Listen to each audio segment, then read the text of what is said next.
into the sound waves, secrets of the dark maze, dark codes in the nighttime, information though aligned. We're free in the spotlight, chatting through the late night. Smart contracts are lying, auditing, verifying. CounterSurveil in my ear, security we engineer. Learn the truth, don't disappear. CounterSurveil, we're right here. Jack and Hackers, CounterSurveil investigation is live. Tonight, we're dropping video again. Wow, I really screwed up the intro. That didn't work. Nah, man, I freaking selected the wrong crap. I suck. I made one just for Jimmy here, and for some reason it did not freaking play that one. All right, do over. Do over. It's like, you know, it is what it is. None of these. If everything was perfect, we'd seem fake. Yeah, it's bad sometimes, man. It's bad. As it's AI. Exposing the secrets in the shadows, Havoc and Sledge are here to guide you through the... That ain't it either. Well, Jimi Jimi, I don't know where the hell the one I made for you is, but hopefully I can get that up. Sledge, why don't you stall for a minute? In fact, I'm just going to play the freaking CounterSurveil anthem so people can do that. Do that again. Tune into the sound waves, secrets of the dark maze, dark codes in the nighttime, information though aligned. We're free in the spotlight, chatting through the late night. Smart contracts are lying, auditing, verifying. CounterSurveil in my ear, security we engineer. Learn the truth, don't disappear. CounterSurveil, we're right here. Crypto dreams and data streams. Listen close, it's closer than it seems. Fix the flaws, see through the smog. CounterSurveil, join the blast. Revic, gracious, Sledge breathes hell. Belchy's fortress, none can shell. All key leads, girls take flight. In this one she shines bright. Sledge and Havoc, pen test pros. Dutchie's HEA networks, he knows. All key inspires the skills she shows. Crown strong shield, our defense grows. Sledge, Havoc, HDA's Delty. All key blazing trails you'll see. CounterSurveil, we break the mold. Cyber guardians, fierce and bold. Mess with the best and die like the rest.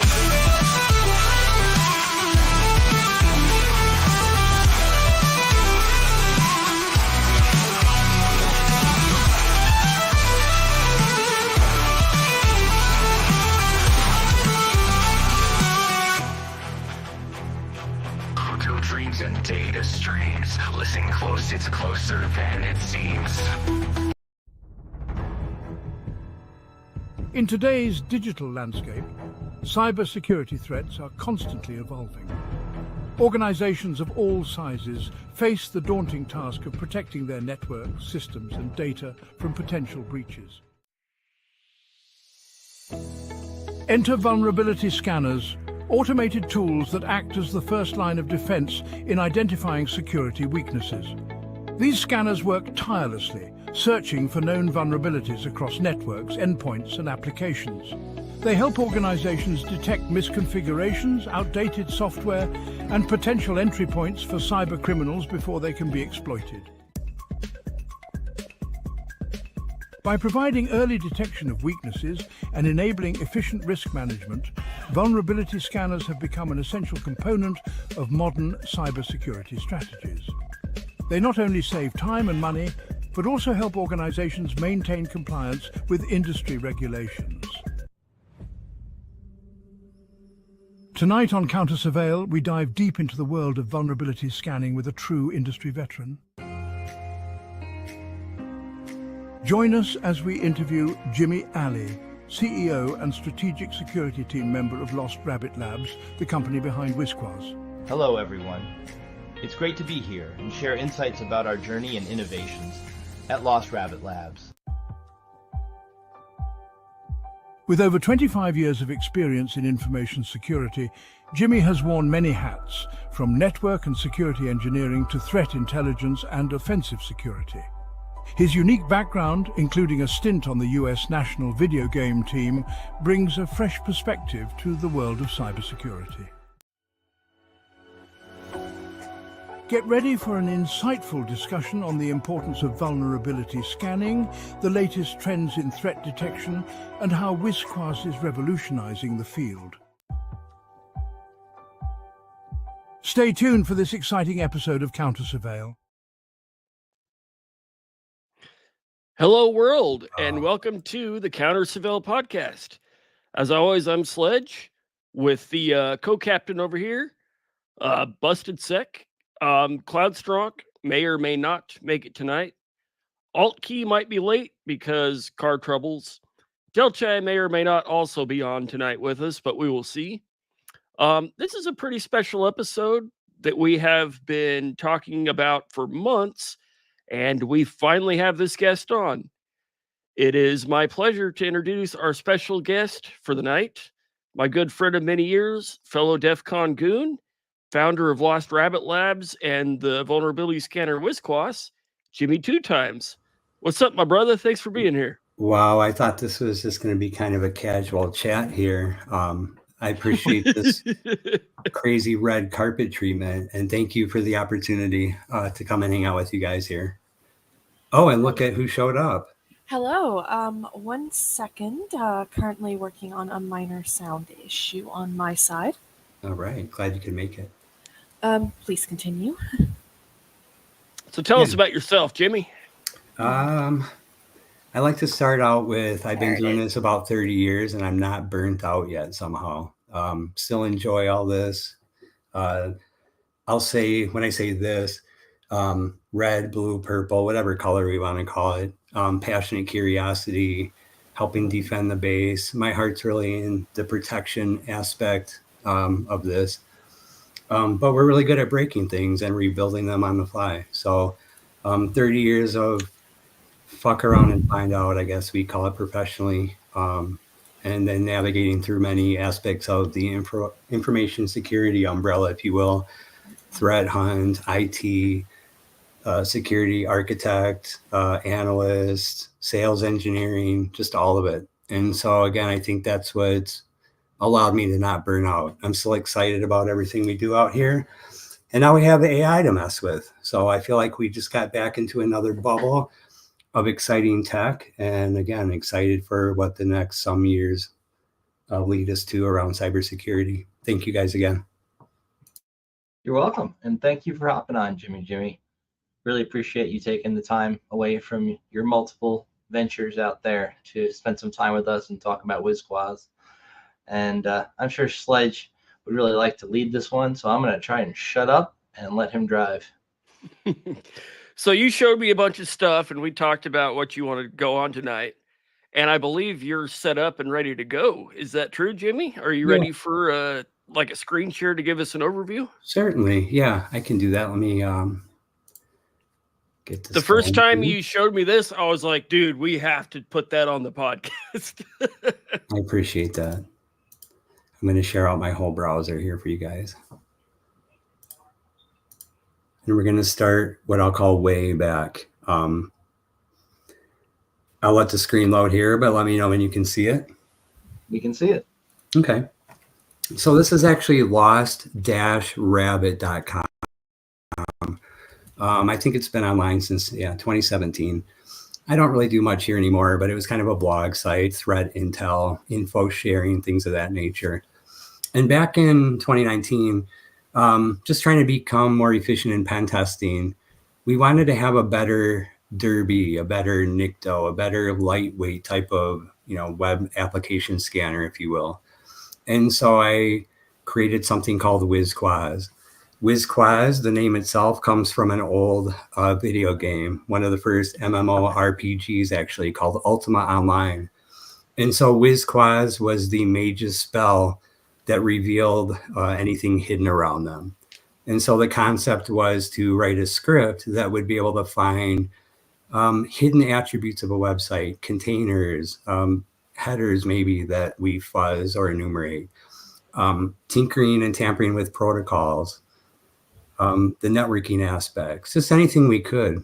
And so originally started out as a URL scanner, I guess I'll call it. And you gave it a URL. And I'm going to scroll down here real quick so you can see what it looked like. And it would basically scan your URL, look at some of the metadata, auto decode some of the cookies and headers if they were base 64 or hex or some other lightweight encryption models. And then it did a content discovery, a Derby type of scan, very limited. And this whole process took about 8 seconds or less. And then I was able to fingerprint a website with these minor payloads and non-standard characters. But these were leading to a lot of really good findings. So obviously over time, the payload list increased and things like that.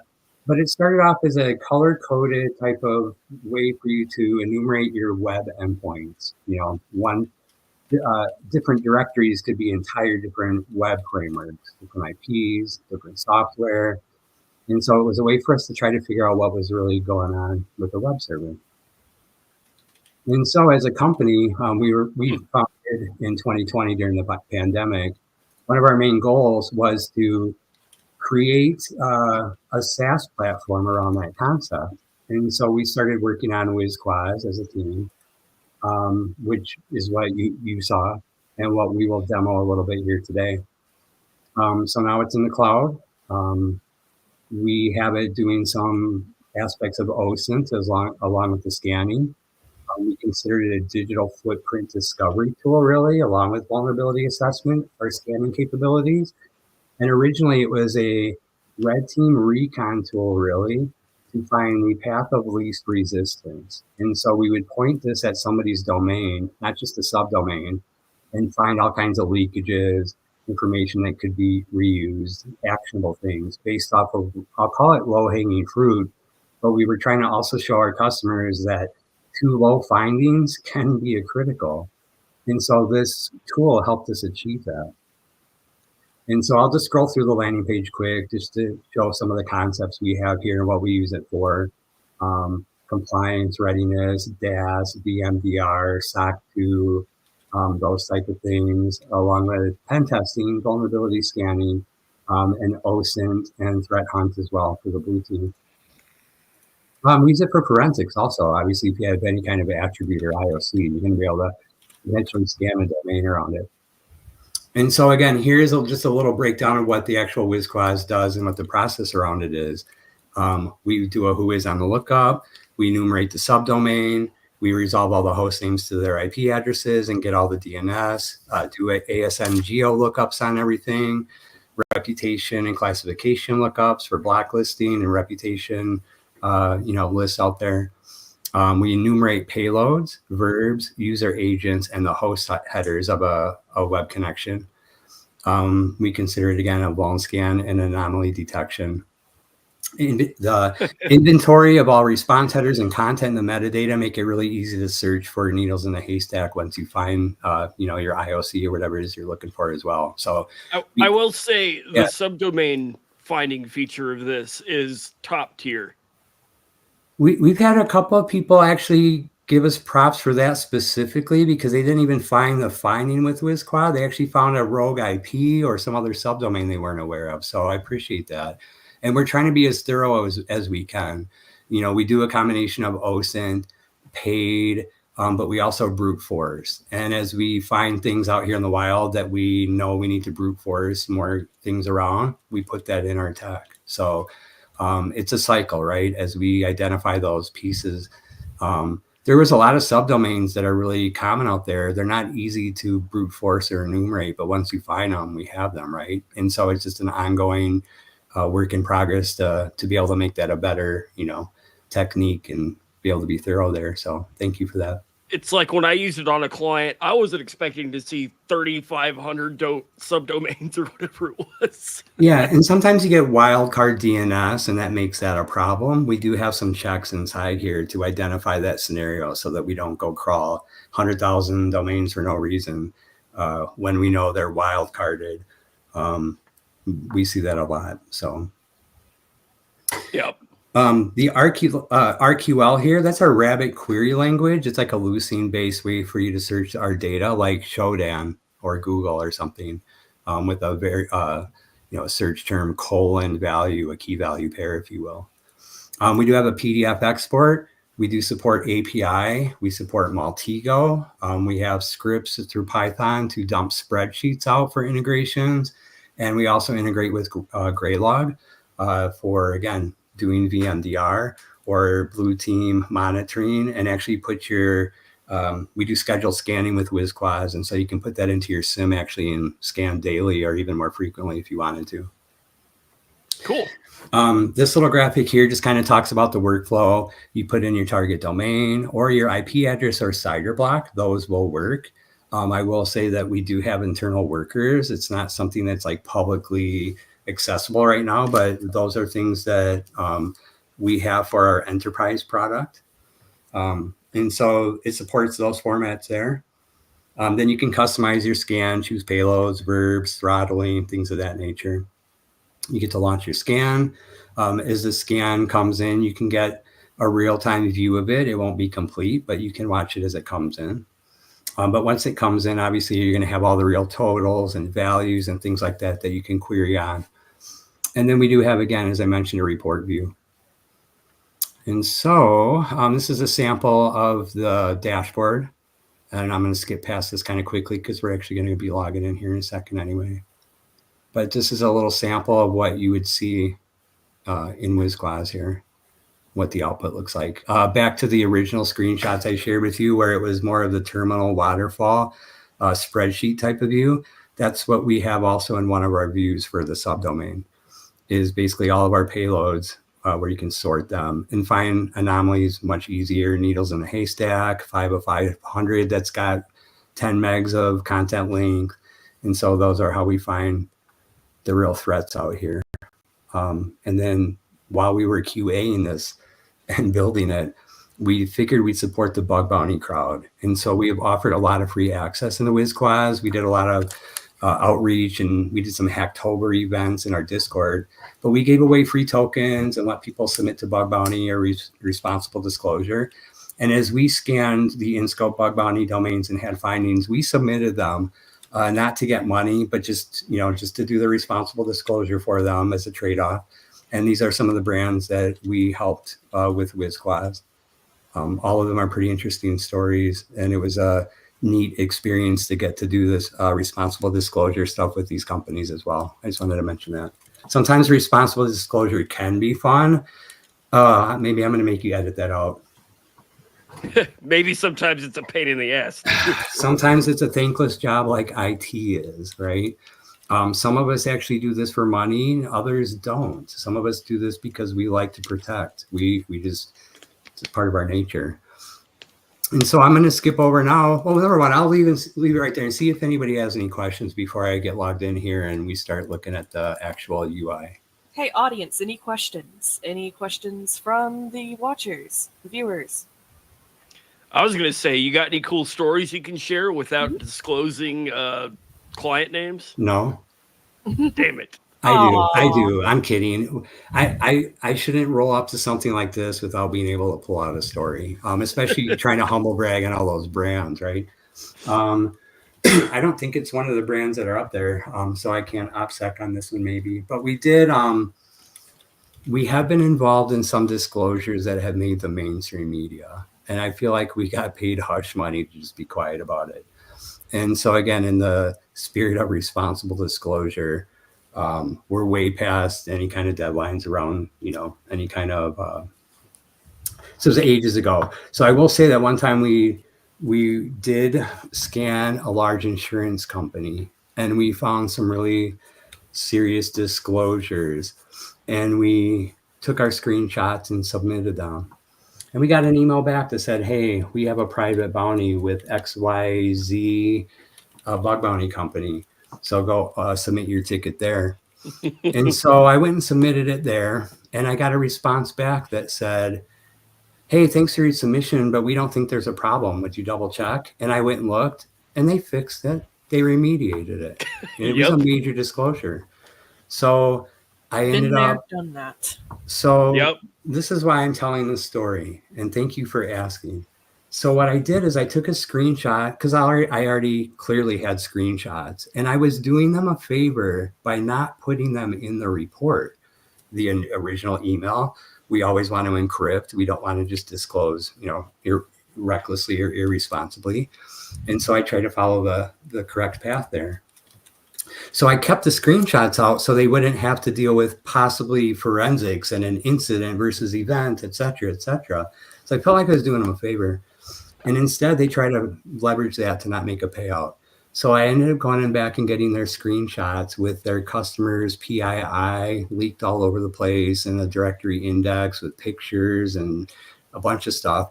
And I did a side-by-side with this company's privacy policy off their main webpage, just side-by-side, just to show them like, looks like this turns out to not be true. And they paid me the hush money. So for me, that was one of the coolest stories that I got. It wasn't trying to make any money, but they tried to, and that's the hard part out here. Some of us are literally just trying to help. We're not even trying to make money, but we get pushed. Hurt itself in its confusion. Yeah. So anyway, but we've had a lot of like really fun stories and interactions with companies as well. I just wanted to bring that one up as well, just to share. Sometimes you have to use the right screenshots to get your payout. So I had a fun one with Facebook, and I had a video of the vulnerability. I sent it to them expecting $500. They respond back saying, "Oh no, that's not a bug. That was a feature," and they fixed it next time I went back to check it. I was like, damn it. It's not uncommon. And again, for me, that's why I don't focus on the money aspect. I think early on, trying to do bug bounty after doing years of responsible disclosure, it was like, why bother if everything's going to be a duplicate or they don't care about this type of finding or whatever. So again, we reach out as needed on, major things that are clearly a problem. I've even spent as much as like 6 months trying to submit something that was serious enough and not giving up on it, because it was serious enough that I felt like it was hot potato. And if it's on my lap, I can't let it just sit there. It has to go somewhere. Right. And so again, not everybody will do that. Or again, most people are maybe trying to do this for the money in some way. But I value this whole process because we learn from it as well. We can't write matchers, classifiers, and signatures until we find the actual needle in the haystack to match on. And so I enjoy that whole process. And again, that's kind of, I'll say, the premise of Lost Rabbit Labs. We're professional rabbit holers. We have others lost in the rabbit hole. So we try to write tools to help them and help them get out with the carrots. And, that's kind of our concept. This work isn't necessary. I wouldn't even say evil. It's a challenge for some to do,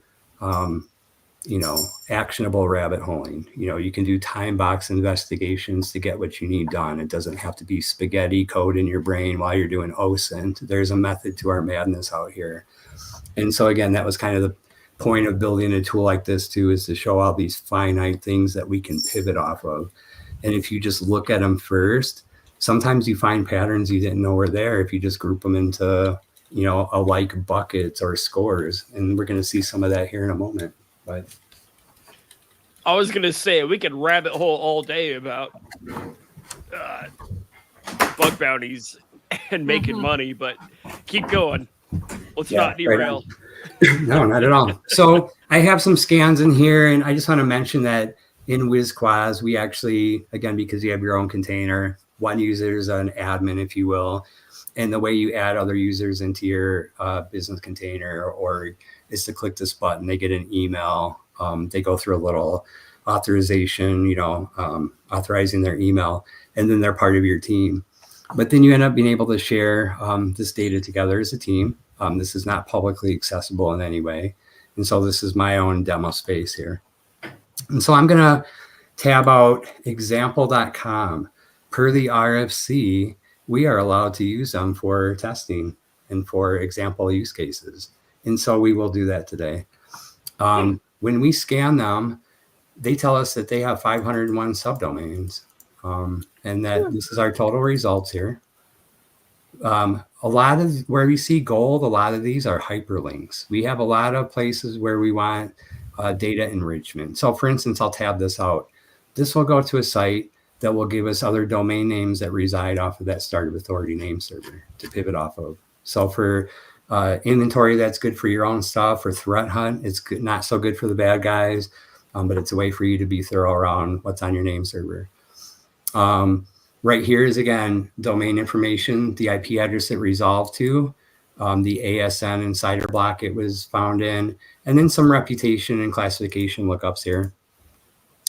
Along with, again, our findings score box, if you will, and then the stats overview on the attributes of the domain. We saw 2 IP addresses, 96 unique web servers, 14 different headers, 0 cookies, and 1 location via 301, 302, or some other type of redirect.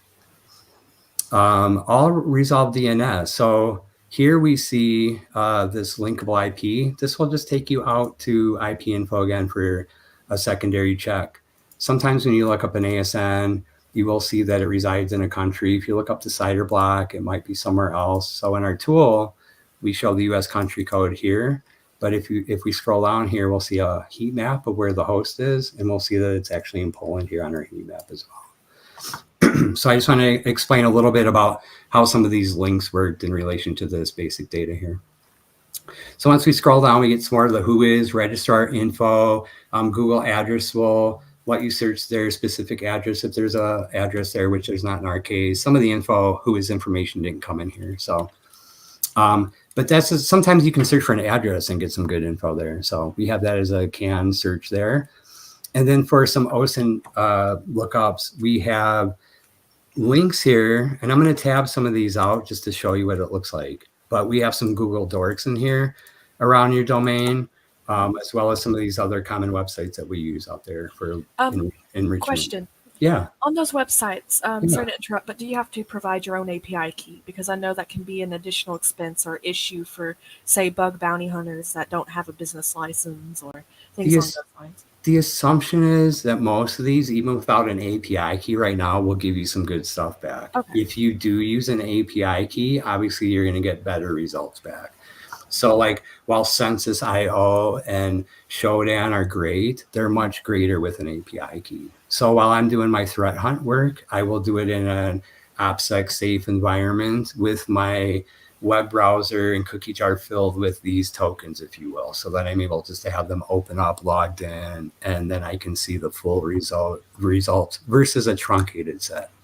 So Xander, I think that requires an API key. Are you trying to say that was a long answer and I could have just said that? No. You're not wrong, but I guess I wanted to make sure you knew that we didn't collect your API key and put it in our tool somewhere and proxy that for you. We don't do that currently. Obviously, when it comes to Maltego, there's some different things you can do there. But from the UI right now, we don't have any plugins outside of Nuclei, and that is the baseline repo around their product, and we write our own YAMLs on top of that. But other than that, you do not. It is not required to have an API key anywhere. Sorry about that bit. So we had a comment, Xander, who asked if this can scan his code and determine why he's still single. And as I said, I believe that requires an API key. That also might require our LRL AI plugin, which is due Q2, I think, next year. So we'll revisit this conversation and see what we can do there. Okay. Yes, fire the intern. Yeah, is there an option to blame all vulnerabilities on the intern? I believe that would be an external reporting issue and not necessarily under the scope of this. I would say it sounds like a SolarWinds issue. Can I say that? Yes, you can. I try to not blame the intern. And actually, when that happened, I talked about the gamification of the blue team becoming purple. And I talked about how if you let the blue team take the hashes and crack them, that's a good way for you to figure out if anybody's violating the password policy, but nobody should be able to violate a password policy anyway, right? So anyway, that gets into a whole interesting conversation. But there are things that we can do, again, internally to check for the intern problem. But anyway, I know you're joking. I'm just trying to add some insight there. Yes, and I appreciate the insight. A joke's even better with some truth behind it. I love that. I was saying he's single because he's watching this. We have another question from Afix. He wants to know, weirdest bug you've encountered developing WisQuas? Say that one more time. Weirdest bug you encountered when developing WisQuas? Weirdest bug. So I feel like this is trying to get me to tell on ourselves in some way and reveal a previous problem or something. Trust is You a should weakness. probably plead the fifth on this one, dude. No, I like it. I like it. I'll say I like this. We haven't really seen too much crazy out there. I mean, there is an anti-crawler game that happens. Nothing too crazy around that. And honestly, it was more or less around like our application. It's nothing around scanning. So like maybe I will plead the fifth on that for now. But like I don't think we've really come across any bugs. It's more about challenges that we just have to persevere through. Once in a while, you'll see some weird stuff from Cloudflare. You'll see some weird stuff from some of the what I call the Great Firewall, the USS of A, where we'll see patterns of different types of firewalling happening. I always think that's interesting. And I think that we have a lot of interesting findings around breaking WAF, load balancer, and CDN stuff because of the way we're doing some of our crawling. And I will say this on a serious note around, a real bug that we did find. It affected anybody using the Python request library. We found out at one point that we were scanning with all these non-standard characters, but the request library and URL lib3 was actually encoding them in a safe way. And you have to actually recode your, the function for a test method to actually encode even parentheses or left bracket and things like that. And so I think there's a lot of, if you're not looking at the data closely, I think a lot of scanners out there are missing basic findings because there's such encoding problems out there. So for me, that's maybe the thing that will stick out at the top is encoding issues of payloads and them not properly rendering or running, and then you don't get your proper findings. So it's kind of a grind to do QA sometimes around that. So we are getting a lot of questions from the audience, but let's save that till the end until you're done with the demo. Okay. But I will give you guys credit. The UI issues that I pointed out, you guys fixed in like a week. I was like, oh, cool. So props on you guys. Good. I mean, like some of it's slow developing, some of it's quicker. And I think where we're trying to take it is hyper focused right now. The version that you're watching or seeing the demo of right now is like our, version 1. And we do have a version 2 getting coded right now that's, async IO based, and it's doing a lot more interesting fuzzing techniques while it's doing some of the protocol negotiation. So it's a little deeper level than this one. But obviously we still love this version. It's great. And it gives us the info that we need to manage our domain. So, So I'll keep going then. And so just as a reminder, we were in the UI here. I was tabbing out some of these OSINT links. We do not need the API key for, but you can if you would like to get extra results. So we don't see anything here on VirusTotal for the IP or the subdomain. Again, Google Dorks is your friend. So we have this ridiculous like query with or. And we like to do that with Google. They don't like that as much sometimes. And sometimes they will start capturing you for that. But regardless, it's a lot of good data to find paste bin dumps or if somebody's got some threat around them. And so these are just kind of, again, some canned examples of what we do for OSINT, looking up social media, looking for emails, names, phone numbers, that type of thing. We also do some searches around your own domain, doing like Google Dorks to look for code leakages around your brand or PDFs and things like that, things labeled confidential that come from your own domain. And so just a little bit of extra, again, enrichment for the analyst if somebody's using the UI in this type of way. I used to use this for sales engineering, and this was the greatest sales engineering tool of all time. Put in a domain and know all about how they use their tech. You can actually see where some of the findings are and whether or not we do a full vuln scan or just kind of more of a lightweight OSINT content discovery. We still find misconfigurations and things like, weak ciphers and index directories, things that may have real impact if they have any valid information left behind in them. So this lower part of the UI here is our score boxes around. Again, these are all the IP addresses we saw from scanning. These were all the subdomains. This didn't qualify as a wildcard domain all the way. So if we did see a domain normally that has this many hosts, but they're not up, we wouldn't scan it. But there is a scenario around example that fall into a bucket of we still wanted to look at them all. But I just wanted to share, often if you scan a domain with this many subdomains that don't have IPs, it won't really scan them all because it will detect that they're, possibly wildcarded. Sometimes people do have leftovers and they do number in the hundreds. A lot of DNS is messy out there, and we find that all the time. So we do pick up on RFC 1918 or internal subdomain entries and things like that here as well. We also will call that out in the findings table, but I just wanted to share this that you can see real quick where, IPs are associated with subdomains. You can click on all these too. Find like a subdomain takeover. I found that Totally. your tool. That was pretty neat.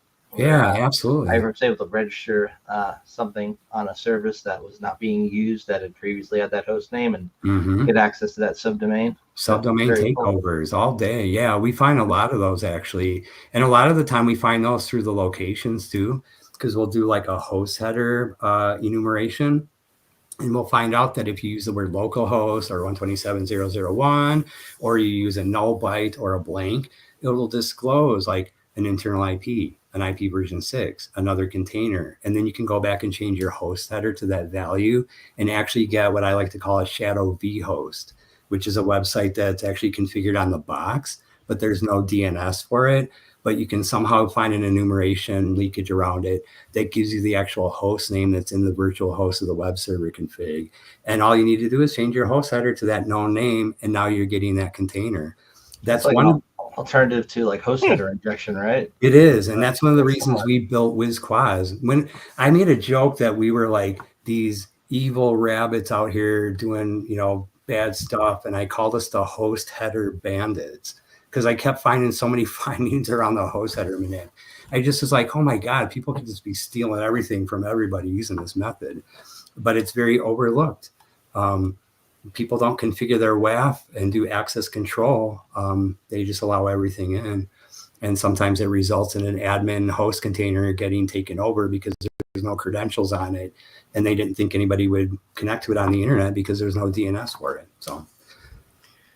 Does that play into what an SSRF is?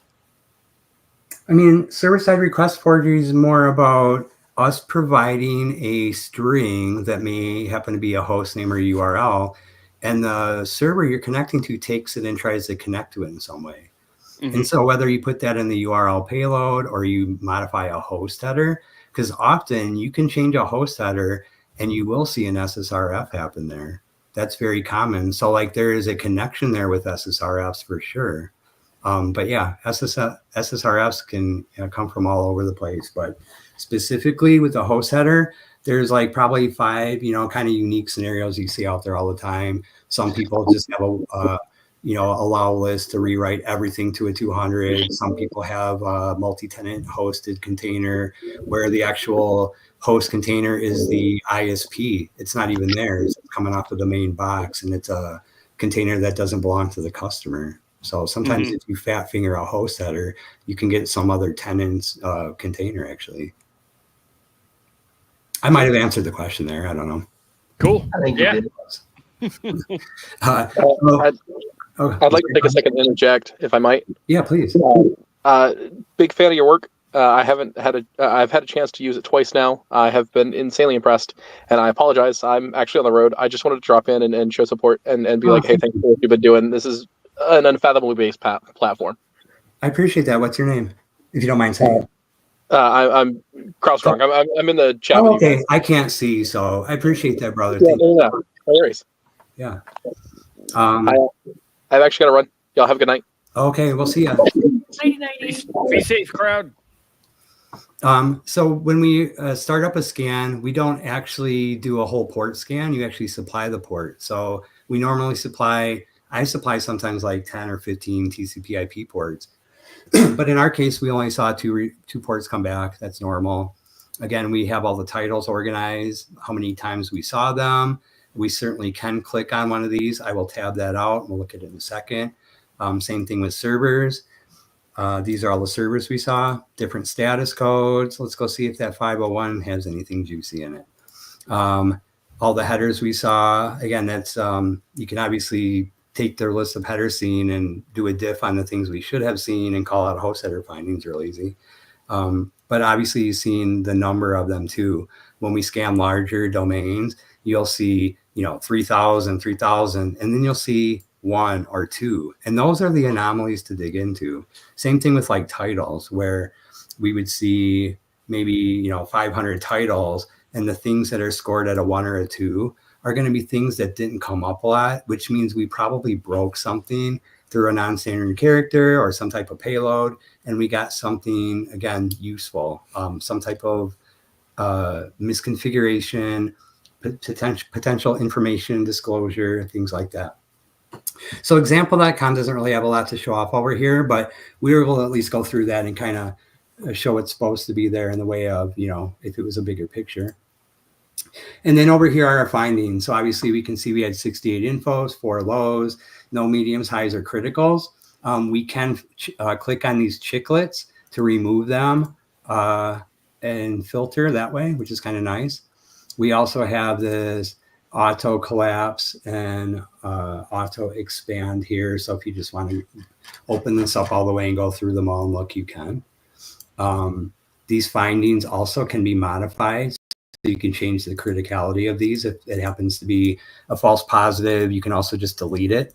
But that's helpful. Obviously, you can't guarantee 100% with the false positives. And some of our findings actually start off at info. Some of these security headers will obviously end up being maybe a problem, but we have to vet those sometimes, that's scan versus pen test, right? And so we're not trying to be like your everyday vuln scanner, if you will. We're trying to score things in a more reasonable way for what we run into during real engagements, or as blue teamers, if you will. I want to show this real quick. This I tabbed out from before, where we were searching for any result in our domain where there was a title called 403-forbidden. And so we see that here. We have 4 results that came back, and it shows us using the tilde as one of the payloads. And so if I click on this eyeball, it will give me a view of the actual results, and I'll zoom this in a little bit. Those are the actual results we got at crawl time. And so we have the headers at the top, and then the actual response body down below for each of our crawls, so that you don't have to go click on it yourself to validate the finding. But if I did want to, you can click on this URL here, and it'll take you to what we call the single view page, which is where it's basically like your, maybe your web application endpoint receipt.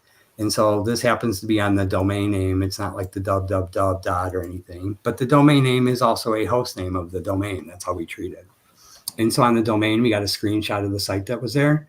Our payloads are now organized into our scoring buckets. And so this helps you find the unique differences across the payloads easier and helps us fingerprint things. Why was the tilde a unique response in our case at a 403? That's an anomaly that I would like to explore further, especially knowing what the tilde is in the Unix file system. And so we do have these other buckets. The baseline is the initial slash payload, and this slash means double slash. And so baseline, the original request versus these were very similar, and they're probably going to be the same. We can find that out in a second when we scroll down. But this is a really quick way for you to figure out what you might want to be looking to down below, which is going to be, again, the whole output of all the scans we did. This little score box has headers. Same thing with the verbs. These are all bucketed together. 405s, those methods are not allowed. We go to host. These are a host header enums. So we can see that if you use a -1 as a host header, you get a unique response, as opposed to when you do these other ones, which give you a 404, and so on and so on. So same kind of score box as we saw before. Same thing with the servers. And then the findings, we have another little score widget here for that.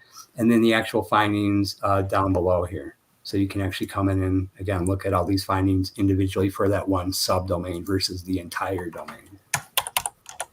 Down below now, this is the actual enumeration we did for that one subdomain. These are all the payloads that we chose. And I'm going to show how to run a scan here in a second. And you'll see how we discern which payload list to use. And yes, you can use your own custom payloads for this. So this is all the payloads that we sent out by default in our scan. and the results that we see. It's a nice waterfall view. I love that myself. I like to find things as quick as I can. And I found over years that color coding things really helps out. And so I can go back up and sort these as well. You just go back up. If I want to sort by status code, we can get all the 200s. We got the 403 here. And so sorting is obviously really helpful as well. We can sort by content length here and get the highest, size request item towards the top. I'll keep scrolling down here. Some of the other enumerations we did besides the payload was verbs. We went through this list of verbs here and tried to find, I just zoomed in a little bit, where we are, verbs. So we tried to enumerate these verbs, and these are the unique responses we got from each of them. Some of them fall in the same kind of bucket of fingerprint, and some of them are unique. And those are going to lead you to some things that, again, may have real findings for you. User agents, and then again, the host headers here. So nothing real exciting here. We do see an anomaly here, slightly different, 5 headers. The total size of length came back was very close. We can actually click on the eyeball and see what that looks like. So it's a pretty generic kind of default error view there. And then if we go look at a normal one, we can see it's very similar. We're just getting a 404 instead of a 400. So that's why their sizes are so similar there. So that is a sample walkthrough of example.com there, and some of the. Jimmy, did you want to go over the other one that we kind of covered before the cast with the Python? Totally. And of course. Let's do that. So I was headed right back there. So I love the synergy. So back on the report page here, because we scan the whole domain, and we do know that there are a handful of domains. It says 501.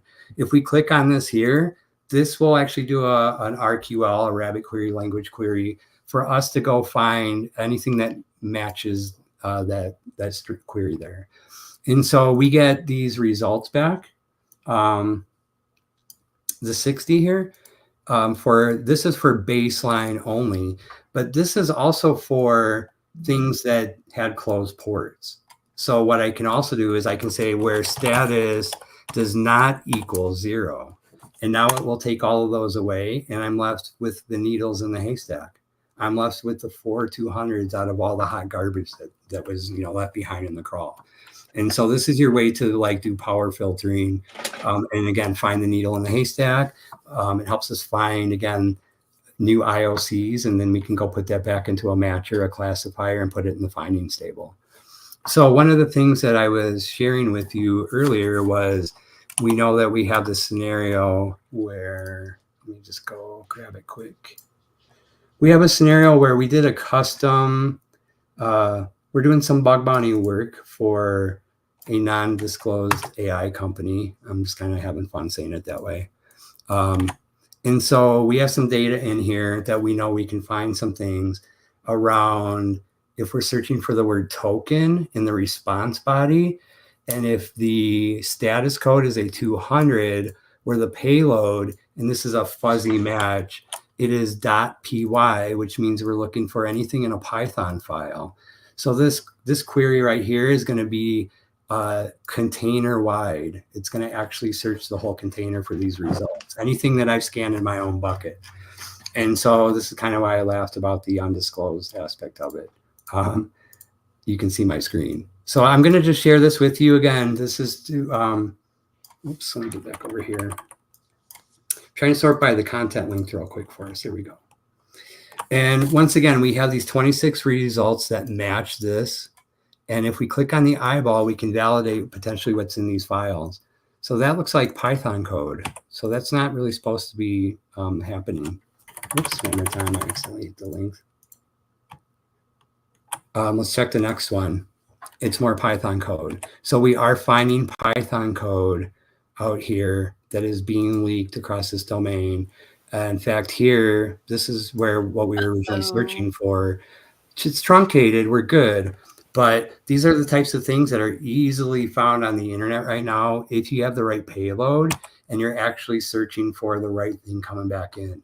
So once we find that type of finding, we then can turn it again back into our findings table as a matcher to where then it will come and show up in this list here. And real quick, I'm going to go back here and I'm going to open this one up since I shared that one.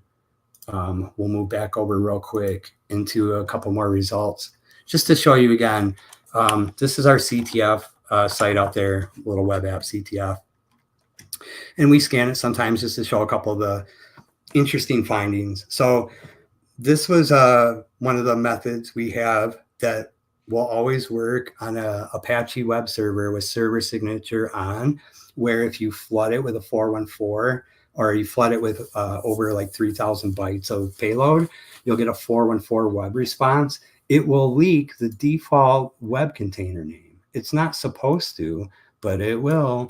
And so we have that as a finding. As far as I'm aware, there's not a lot of scanners that actually find these type of things.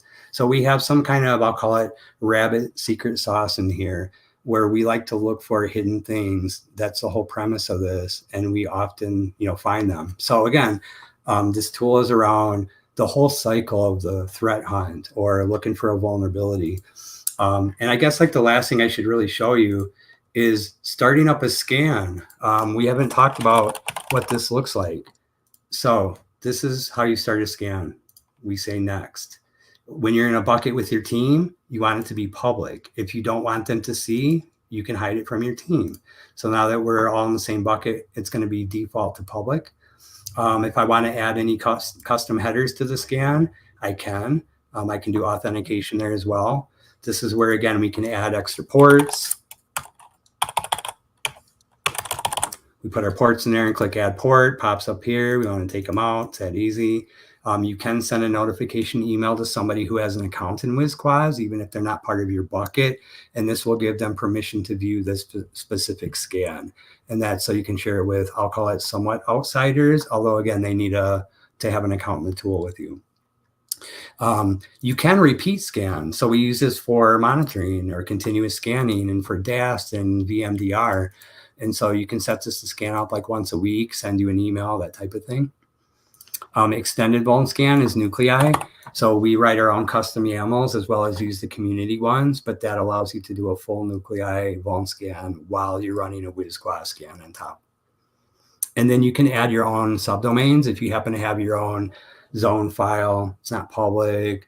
And you can stay in your own scope so that it won't do the OSINT and the other brute forcing methods we do. It's a way for you to control your crawl a little bit more. We click next, we get into the payloads.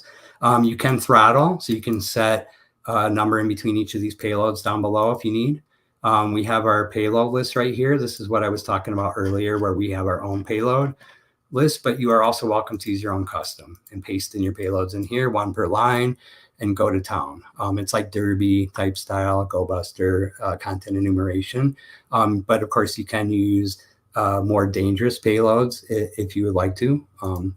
That's your choice. So verbs here, same our OG list, and then you can do custom if you want, if you have your own terms. Same thing with hosts, same things with user agents. So these are our default settings for the enumerations and payloads. And once we select that, we click next.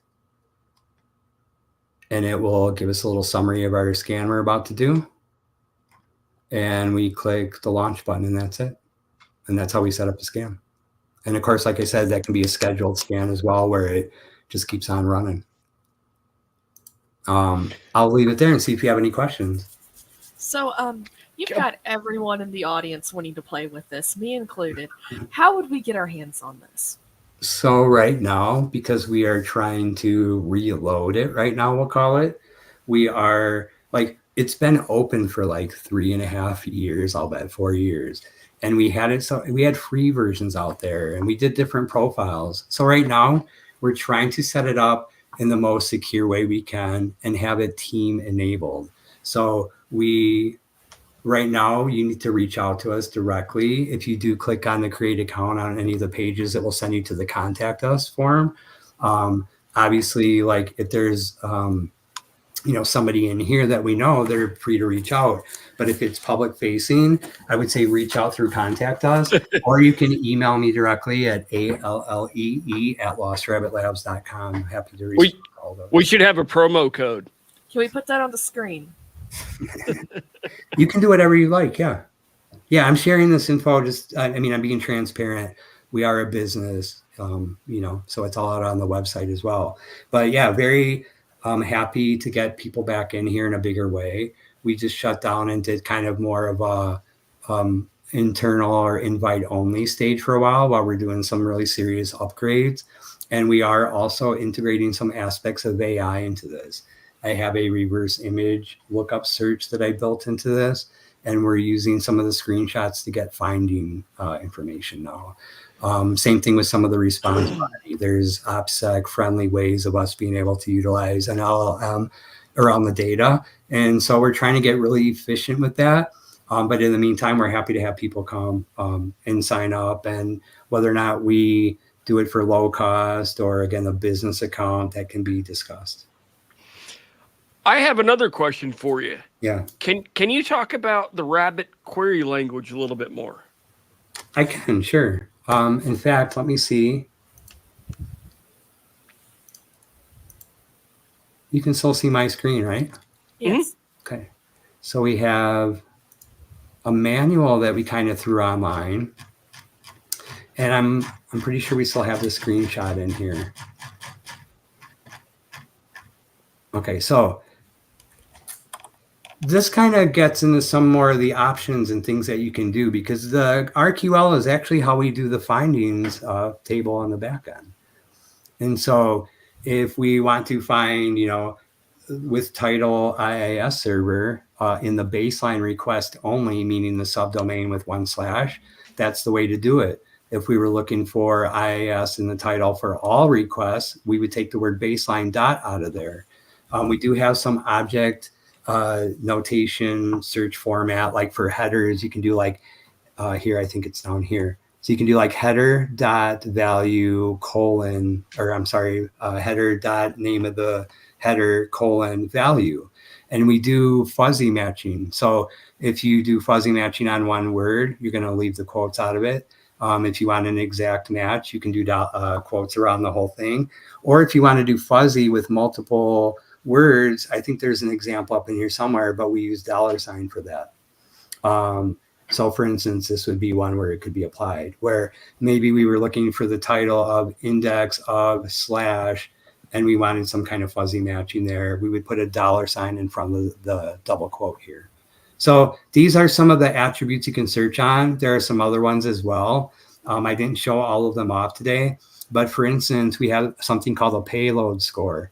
And if you send a payload list or enumeration list of, let's say, 100 payloads, you would expect a number of them to come back as 200s, but you would expect some of them to come back as maybe other things as well. 404s, not found, not, authorized. And so, again, this is a way for you to get super granular. And let's say if you scan with 100 payloads, you want to find things that have maybe only like 10 200s or less that come back. Those are going to be actionable, real things. And so out of 100 payloads, if 99 are 200s, we're probably going to assume that everything kind of resolved the same that way. But if there's like some anomalies in a lower total in this bucket, they're going to be interesting to find. So back in the early days, we would look for where the payload score was between 1 and 15. We would always get a green 200 for like sitemap XML or fave icon. And so we wanted to have, sometimes you got to change that to 3, meaning minimum of 3 200 status recodes out of 1 million, between 3 and 15. So those are some advanced use cases there, but we support, again, a lot of our, even using the UI, when you're looking at a report and you click on a link, you're going to see the RQL for that. If we go down to, again, servers here and we click on one of these, the RQL is server : and it's looking for exact match in this case because it's got the quotes. But if I was to, take off like that, it's going to do a fuzzy match on everything, and it's going to pull on everything that it can find there. Cool. Anyway, is that a good explanation on the advanced there and some of the other attributes you can search on? But basically, we're trying to make it so you can search on everything if possible. Geo, the ASN info, IP address, that's in there. obviously host names. Have you URLs. tested RQL for RQL injection? You want me to answer that right now? Absolutely, 1,000,000%. Don't mess with it. So, Sander, it sounds like you're going to have to work really, really hard on this one. So, Not saying don't do it. Just it's saying not a do bug it bounty. It's not a bug, it's a feature. Yeah. Sometimes when you get in the payload game, you have to be crafty with serialization or other things like that. And so there's always room to be looking. We appreciate when people are helpful around our tool in the way of exploits or vuln discovery and things like that. It's the same thing. We don't like bullies and we don't like oppression. We like helpful people. I think that's the best invite you're going to get to our bug bounty program ever. It's as good as it gets. That's right. But yeah, no, we do. And we definitely, again, we're trying to be compliant. We're using this for SOC 2 compliance readiness all over the place. Of course, all the other compliance frameworks as well, PCI, HIPAA, just all of them. And so we want to make sure this thing is obviously as secure as it can be. And again, right now, with the new design we have, meaning it's not shared tenancy, we outgrew that. And now everybody gets their own container, everybody gets a subdomain, and it's segmented that way. So we definitely want to be compliant with this tool. We want Blue Team using it. We want them to do their job to the fullest and be empowered to do that. And I'm not saying we don't want Red Team to do Blue Team's job anymore, but we need to merge together. I like to say we're full spectrum, we're collaborative, we're purple teaming, and that to me, it doesn't matter what color, what side of the fence you're on. The red team needs a blue team too. And so for me, this is all about empowering the blue team to defend their base more resiliently and help with security posturing, whether it's compliance or best practices or bug bounty or CTF or any of it. We like to have fun too. That segmentation you guys did was moi, because I was worried about it at first because I accidentally had it on default to share publicly. I remember I didn't that. know where that data was going. I was like, crap, I just did that for a client. But you never know in the cloud, isn't that kind of true? So anyway, no, we do value that. Obviously, we're a professional penetration testing firm. And we aim as high as we can as far as the quality of privacy and security. So I appreciate the question. Yes, we vuln scan, and we are open to anybody submitting anything to us here. So I will leave it there. We probably went an hour, huh? Any more questions from the audience? I'm not scared. Let's go. I'm just trying to be respectful of everybody's time. What is time? What is sleep? Sleep. I apologize I couldn't get the Maltego demo. And also shout out to Will Lenzini for writing a burp plugin around this. I can't believe I haven't talked about this yet. And so we do like automation around using WisQuas for different things. The TLA is an automated report, obviously Maltego. And then Will went as far as to try to integrate our WisQuas into burp. And so now we can actually function more like a crawler because of that. We can actually have burp crawl the website, take the payloads, throw them back into WisQuas, then export the findings back into burp and keep on fuzzing and enumerating from there. And we're finding great value with having that interaction. I'm really big on the whole pivoting and link analysis and, what's the next pivot link? Where do we need to go next? And then how do we tie it all into a nice, pretty bow? Because this is all for full circle work, if you will, right? We often go in a full circle to get to the end. I still need to play with that. It sounds really cool. I need to play with that. Yeah, happy to, again, give you guys access again. I think, Sledge, you are the keeper of the keys there, but happy to help out in any way, answer any questions. If somebody's interested in getting access, please reach out. So outside of this wonderful vulnerability scanning tool, are you involved in any other projects or anything else interesting going on with you? I mean, I think we like to do the community outreach thing. I get out there sometimes at conferences, share info. Definitely, I'll mention a few things that are fun again. For some reason, I've been on Bluetooth for some years, and I started off wireless years ago.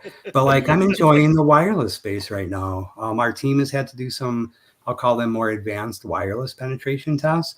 and it required us to go a little deeper. And so I'm enjoying that space. I'll also say that around the Bluetooth space right now, we do have some vulnerabilities around keyboard keystroke injections, and utilizing some legacy configurations on Windows boxes in order to still do like the knob attack, which means you can negotiate your pre-shared key entropy down to 1 byte, and it will accept that and use it. So there's really interesting things to look at everywhere. And so RF has been really cool lately. I play around with the LLMs a little bit. It's been a couple of years of really kind of testing tree of thought processes, fuzzing. I was getting them to babble with each other for like weeks at a time. And there's a lot of really neat stuff there, I think, too. So I'm looking forward to maybe playing a little bit more with the AI stuff, actually, because I put it down for a minute. But I think we're pretty much going to be plugging AI stuff into everything. You know, needs to go into the Bluetooth here and the wireless here and the WisQuas JSON output results. And that's kind of where we're at right now, trying to integrate. We need to have you on at some point to talk about your Bluetooth stuff after you give your talks that you got planned. Yeah, no, anytime. Or unless you want to practice for it. We have some code that we're releasing soon. So maybe we can kind of, you know, not like we have to make it some event or anything, but like we're absolutely down to do a CD release party with y'all. We're punk rockers and happy to share that experience. But we will probably, we have some code that's coming out soon around both the Wi-Fi and the Bluetooth testing that we've been utilizing. So we do keep a lot of things in house because of safety and whatnot. But like some of these things have to be shared at this point. It's just been years. So we'll release some code here soon. And yeah, I'd love to come back. Thank you again for the opportunity to be on here with you guys. It was great to be here. Hey, thanks for being here, buddy. Yeah. Anytime. One other question we got here is, how do I buy stock in your company before Rapid7 or someone else buys it? I have to be careful what I say on this, and I can't. Xander's been asking all the absolute fire questions. I appreciate all of it. I do. I'm flattered, and I do feel the support. So thank you for that, especially you guys in the podcast here. You've been, again, I had the stigma of being the official Matt Damon of this group, and I wasn't really happy about that. I had to accept it because it was valid, but I'm glad that we finally got to get this taken care of, and yeah, it's great. I feel the support. Come on, I know you've been busy, and we very much appreciate you. Thank you. And I think this has probably been our highest rated live cast so far. We got 128 people watching this live, which is a big step up from usually the I think 20 or 30 that watch it. So awesome. Pretty badass, man. Brought some people. Maybe they'll subscribe. Like and subscribe. Like and subscribe. Like and subscribe for more terrible puns and hilarious code injections. And notice that there are no VPN ads or for like steak distributor companies. Yep. Only ad here is please hire me. That is a great ad, and somebody should hire you. I would hire you if I had the money to hire you. Pretty badass. Thank you. Oh, yes. And before we all forget, we have a new website. Uh-oh. Oh, yes. We need to plug that. Yes, we need to plug our website because people need to, know how to. It's not 100% yet, but it's there. It's there. It's getting there. It's functional. So, CounterSurveil.net. Indeed. And if you missed any links from this episode, I will be putting them on CounterSurveil.net. So if you need to know how to get a hold of Jimi Jimi and Jimi Jimi, we have a challenge here from Afix. He says scan it live. Scan our website. You know what's really funny isn't that where we all started from? Let me just humble brag on that. I was prepared to come in here and show O-Day, and we had to, do PG-13, which I totally understand and respect. But I'm with him. I'm Team Afix here. I'm all about living and dying by the sword, and I'd be happy to run a live scan anytime. We should do it like right now. I wouldn't do it on our domain. Yeah, it's on WordPress for now until we find something better. Not set up properly. How many plugins we have that are probably vulnerable? We only actually have 3 plugins currently. I've kept it minimal, and everything I've crafted by hand to avoid us having to actually buy paid extensions. Well, but the you might issue is our name servers. You might as well turn it off right now that everybody sees that. They just heard that. Let's go pop it. They hack the hacker podcast. Whoever pops our website gets one not beer from me. I was going to say, you better just talk about a great reward right now for any findings that get submitted. Any findings get a not beer. It's totally not beer. See, it says still not beer. Not beer. It's a holographic beer. It's transparent through the. That way YouTube can't get mad at me for it. Yeah. See, PG-13. They know brand because we see right through the bottle due to the transparency. It's great. This beer is this transparent. It's the amount of crap I give about YouTube's no beer policy. Not beer. Oh, see? That's something you should add to the website. Like in robots talk or like have an extra domain / not beer. Like something. What do they call it? A security reporting document that people can find if they actually find something with the information to report a bug. But like, whoever reports a bug, we all owe them a beer at DEF CON, let's be honest. I mean, that's right. At least, yeah. Yeah. It's like, give me your handle. I'll buy you a beer. And it'll actually not be a holographic one, most likely. But it'd be cool if it could. Well, it is Vegas. Okay, it might be a holographic one. Have you ever priced beer in Vegas? Yeah, $12 a pop, I was unemployed this DEF CON. I ain't got the money for that. Dude, I didn't have $1 to my name this year. And I was just relying on friends and everybody pitched in. And thank you, Frank, for helping me out as well. And thank you, Sledge, for giving me a beer when I really needed one because my social anxiety. I remember driving to Walmart with Sledge trying to go buy some beer. That was fun. Then the circle bar shenanigans where they took my credit card and walked off with it at the bar. That was freaking wonderful. It's like, you should come to this bar and drink with us. I give my credit card, and then the bartender is gone and the bar's closed. I'm like, where the hell's my card? You just got DEF CON. Normal DEF CON. They had to go take it and go image it so they could figure out all about me out in the back there. I think that's Joke's on them. I used a Monero-back card. Not like it had more than $20 on it anyways, but Joke's on them. I mainly use Lambda's card. Lambda, buy me a beer. Buy me another beer. Lambda, can I get a beer? What Lambda said before. Somebody hire AltKey, please. She's a damn good pen tester and security analyst, and she can make a pretty mean website. I will dad joke. Girls got to pay her rent. They don't want to have her go to OnlyFans or something. So. You guys don't want me making an OnlyPones, okay? Y'all pay me to put my clothes back on. No, do OnlyFans, but teach hacking. Like how much clothing can I wear while doing that, though? Oh boy! Because y'all pay me to put it back on, I promise. Like, I've seen myself. It's like, honey, It's like, I hope college works out for you because you can't strip. Actual words from my mom and me. Actually, like, oh god. There's a dude teaching mathematics on Pornhub, and I thought that was pretty funny. Actually, that might be my niche. Who am I kidding? But yeah, I remember my mom saying to me before I left out for college, "I sure hope college works out for you, sweetie, because you ain't marrying a rich man with that bod." Thanks for the confidence boost, Mom. Love you. Good pep talk. Good pep talk, Mom. Good pep talk. No, I didn't cry when I made a C in Treg. It's not beer. Alrighty then. So do we have anything else we would like to cover before we end for today? Other than me.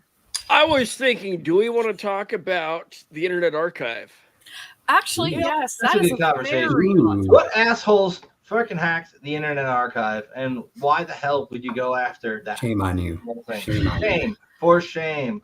It's nothing sacred. How could you? It's like they couldn't hit a better target. It's like they didn't have the skill to actually go after anything that was substantial that the U.S. owned. So they just went after the lowest hanging fruit thinking, oh, this will do something. And they put a shitty AI-generated TikTok-style video up with Russian in the back. Like, if you're going to do that, at least have some style about it. God. And now it's like, was it actual Russians, or is that just a fucking ploy? Space-time continuum is Russian definitely getting messed up. attributed though. And now, like, the Free Palestine group that said it was them, and now they're saying it's not them, and then they said it's them, and then they said it's not them. And I mean, if it's not them, it's probably not Russians. I mean, if it's them, it's probably not Russians. I don't know. Russians Don't ask me. No one really wants to claim this, though, because it's heard. Be the first to rewrite history. We didn't start the fire. We didn't start the exploit.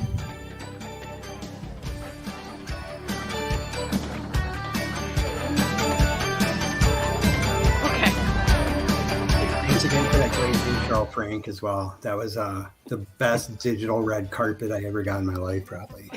And it was really odd to hear a voice close to mine, knowing that AI was involved in some way. That just makes you shed a small tear. I'll tell you what, it was actually my voice, and I fudged up the prompting, and it was supposed to be me talking there, but it was distorted enough that it sounded like anybody that's not the AI That's voice. So we just go with it, man. I love it. I assumed it was, somehow me, but yeah, that was great. I appreciate that. We just kind of roll with it around here. You guys do a good intro, that's for sure. And outro. I've seen some good outro here. Oh, no, now there's freaking expectation for another outro. You got one queued up? We're about to that point. Yeah, I think I'm gonna have to freaking play a random one, and hopefully it's not one that's too bad. Uh-oh. Let's see here. By the way, the Lost Rabbit hole is a Discord server that we have. I'm leaving it there. Life is a CTF sometimes. Post a link so we can publish it. Do you see how I just got out of that by saying life is a CTF sometimes? Yeah. Oh, I'm using that excuse next time. Yeah, I definitely preemptively stricken the Sledge over there with that one. Yeah, I gotcha. I mean, I guess, yeah. That was me being pre-lazy. It worked. I think that's one of the default Microsoft Teams backgrounds, if memory Actually, it's serves. the only background that I'm allowed to use with our software right now. But It's thank really you. pleasant. I like to think I'm classy. I appreciate that. Can you play that piano though? If it was real? Anyone can play a piano, but the question is, can you play it well? I can push keys. I push keys all day. I could do chopsticks.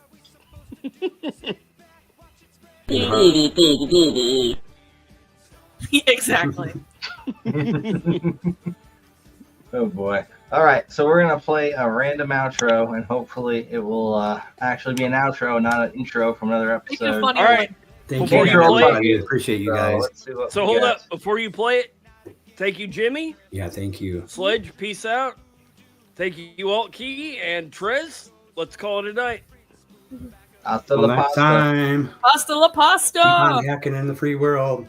Hack the planet. Hack but don't the lie. planet. The CounterSurveil podcast may contain content on hacking, cybersecurity, privacy, and sticking it to the man.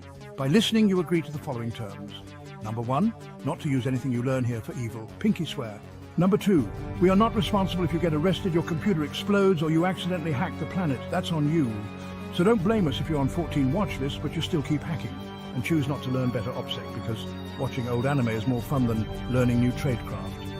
And remember, number 3, the NSA and FBI may be tuning in, but hey, that's part of the thrill, right? Wave hello to your FBI agent. They probably really think they're the good guys. Number 4, any resemblance to actual hackers, living or dead, is coincidental, except when it isn't. Wait, what? Number 5, so go grab your Jolt Cola, balls, and clubmate, or something a bit stronger. Be the stereotype everyone thinks you are and fire up your terminal and bite into this wild ride through the interwebs. Number 6, if you get owned, don't come crying to us. Just Control Alt and delete your tears away and suck it up. You're a hacker, damn it, not a crybaby. Learn from it, adapt and overcome. There's no crying in hackerville. So remember what the elders of the internet once said. The consequences will never be the same. Just don't blame us if you end up on a government watch list. Number 7, if we share first-person tales of daring hacks and cybercrime, it's for dramatic effect. We're storytellers, not criminals, allegedly. Number 8, our reward is basking in the glow of our screens and the satisfaction of a job well done. And stickers, those are like currency. We won't hawk whereas here, but if we like a tool or site, we may talk about it. Nothing is monetized. Also, screw those VPN ads every YouTuber has nowadays. You should all know better than to sell snake oil. Number 9, any clever puns dropped by Alt Key that make you chuckle? Let's be real. Havoc thought of them first. He's just letting her have this one. What a guy. Careful, your internalized misogyny is showing. Number 10. Happy hacking, folks. And remember, the only thing more secure than a password and YubiKey with a side channel vulnerability is a tinfoil hat. Trust us, we've tried both. Sledge looks most at home in the hat. This podcast may contain references to long-forgotten memes and internet culture references that were not funny the first time around, but will become so ironically eventually if you don't get the joke. Just smile and nod like you're at a party. All your base belong to us, but we still might not make any money off this podcast. We do this simply because it's fun. It's a labor of love, or at least a labor of elite hacker skills and intentionally bad AI-generated intros. Welcome to CounterSurveil noobs, and lamers are just as welcome as elite hackers with 0 days under their belts and little else. Put on your black hoodies and prepare to jack in instead of off. It's about to get seriously cyber up in here. Remember, it's all...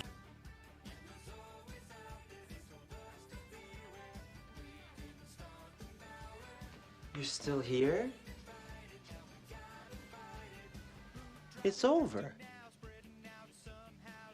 Go home.